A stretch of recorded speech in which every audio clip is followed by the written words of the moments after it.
Обогатительной фабрики номер 12 в Удачном Мирнинского района ввели в эксплуатацию новую мельницу мокрого самоизмельчения. Монтаж сложного агрегата продолжался 5 месяцев. Специалисты отмечают, запуск мельницы – это большой шаг в области обогащения. Все подробности далее. Вопрос о замене мельницы мокрого самоизмельчения активно начал обсуждаться в 2014 году. Как утверждают специалисты, очень сложным был подготовительный этап, а именно согласование механической, электрической частей и КИП ИА.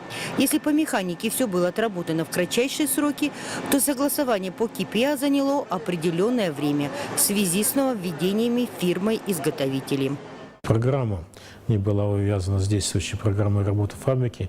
Мы вышли на фирму, заставили переделать эту программу. И вот сейчас эта программа тоже подходит, хотя, в принципе, специалисты наши действительно молодцы, то, что доработали многое, что сами. ММС пришла полностью укомплектованная и в установленные сроки. После проведения общестроительных работ приступили к сборке корпуса барабана, после чего начали монтаж механической и электрической частей. В процессе работы возникали и другие трудности, связанные с поставкой неполной технической документации. Однако специалисты Удачнинского ГОКа справились с поставленными задачами.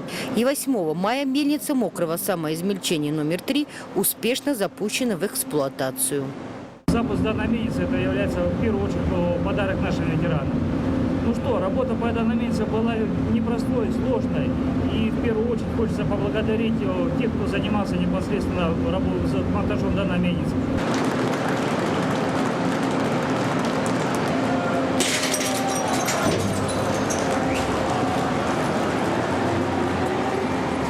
Напомним, что изначально была заменена 6-я мельница. И на последнем правлении в марте месяце было принято решение о продолжении техперевооружения.